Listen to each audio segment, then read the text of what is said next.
maybe you also have one of those crazy friends who have been telling you about chemtrails, cloud seeding, weather modification, geoengineering, and how the government is secretly manipulating our weather. Ha! Google, Wikipedia, and all other information authorities tell us that for sure these are just silly conspiracy theories. I mean, come on. How could the government be spraying toxic chemicals into our skies to control the weather? You have got to be a very silly moron to believe such nonsense.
Oh my gosh, you have to be a full-blown idiot to believe something like that.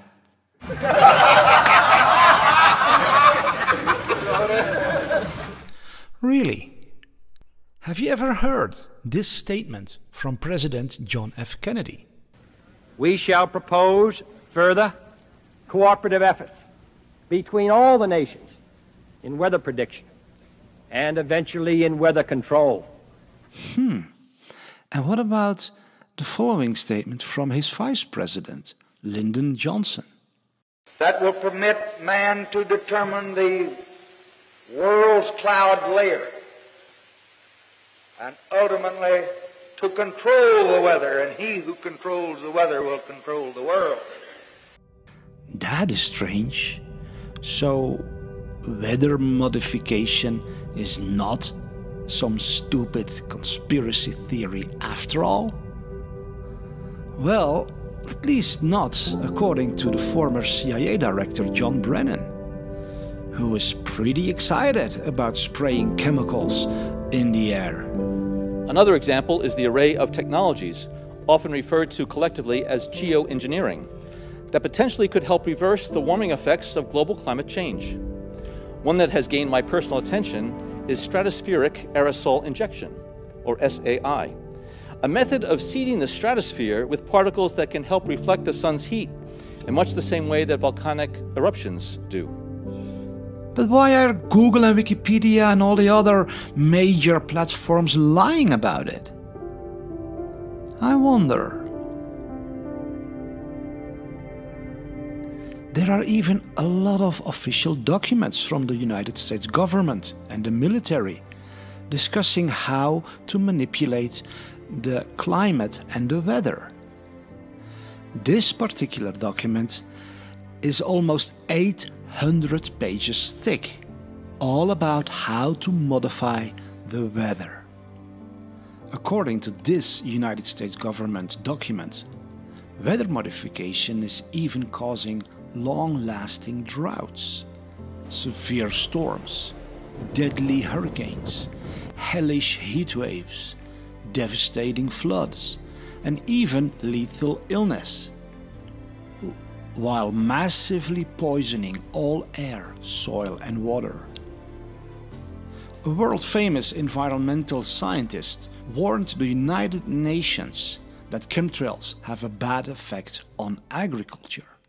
These programs impact agriculture, and there are programs around the world, international corporations are modifying our weather all the time, and they're modifying it in ways that cover thousands and thousands of square miles.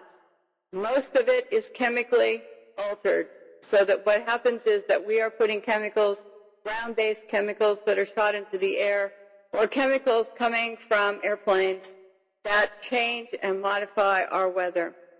Here we see a news channel plainly explaining what solar geoengineering is. Hi, I'm Femi OK. Today on the stream, could blocking out the sun actually help reduce the temperature down here on Earth? Let me show you what I mean. For instance, you could have material pumped into our stratosphere.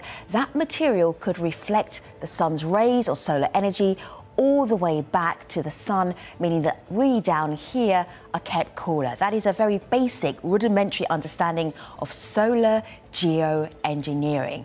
Is it not absolutely insane that all of the world's leading information platforms and even scientific websites, education organizations, they all insist on labeling chemtrails as a conspiracy theory, while it's being openly discussed by the governments, the CIA, the United Nations, and now even on some news stations. But if you search on YouTube for chemtrails, all YouTube will show you is this kind of crap. Airplane chemtrails. It's one of the longest running conspiracy theories out there. Our Verified team looks into what airplanes are really leaving behind.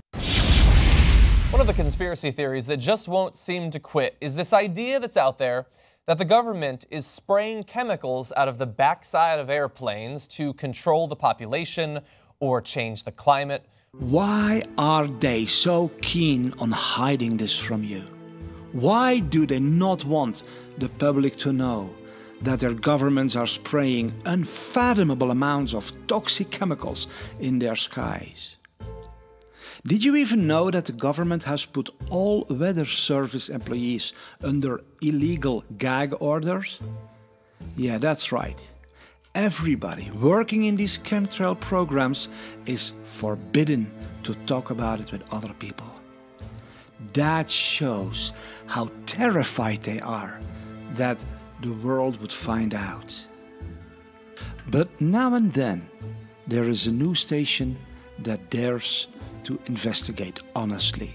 Could a strange substance found by a Southwest Arkansas man be part of a government test?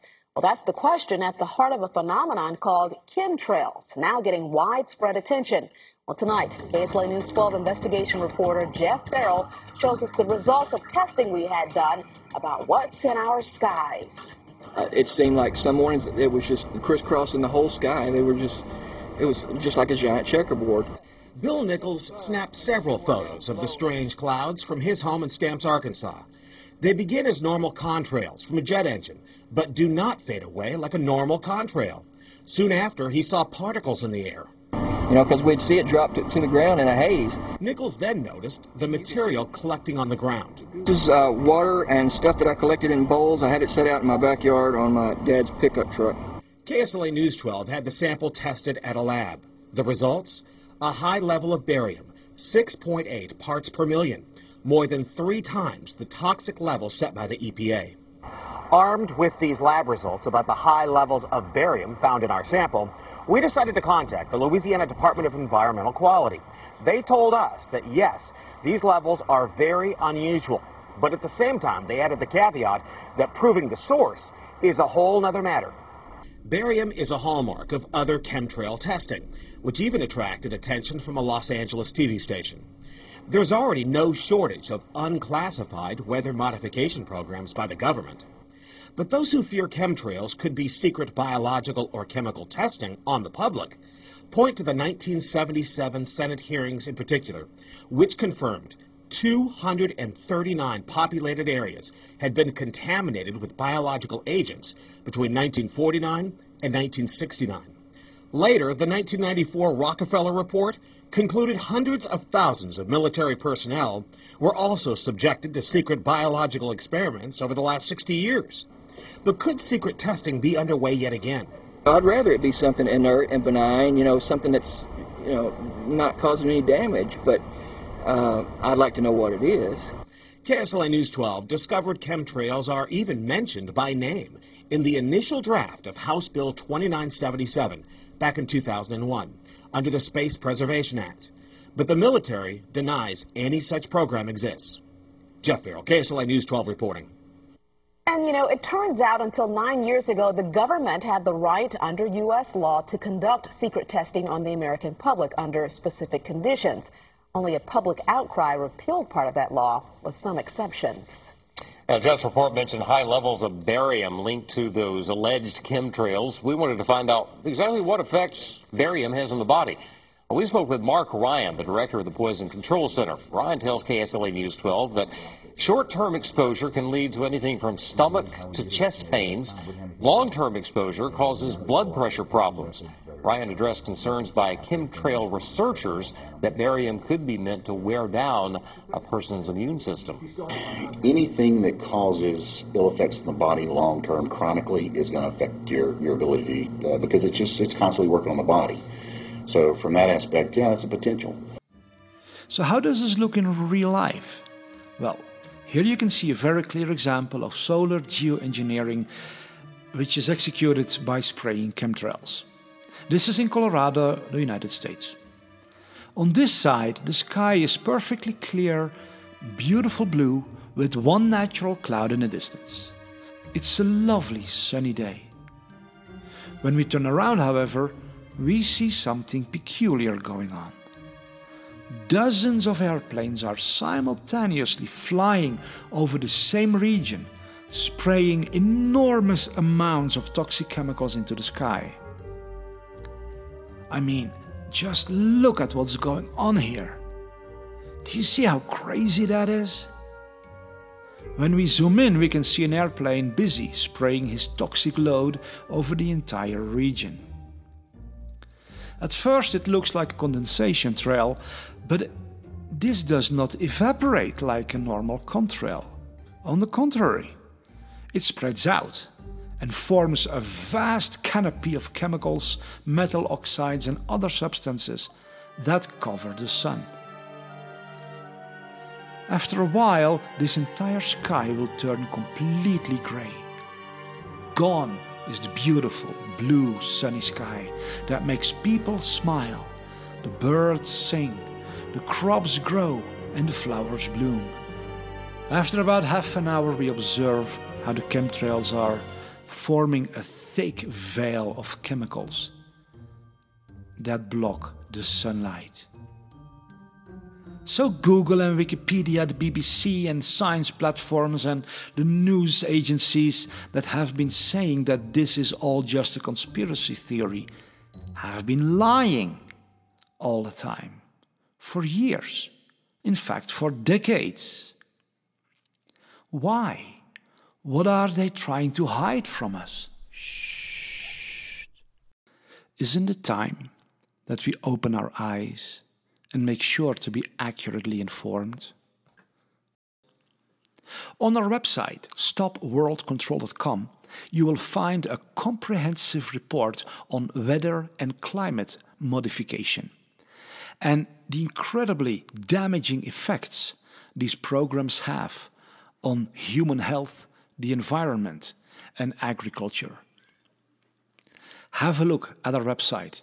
Go to stopworldcontrol.com. And please have the courage to spread this video everywhere. Together we can break through the lies and open everyone's eyes.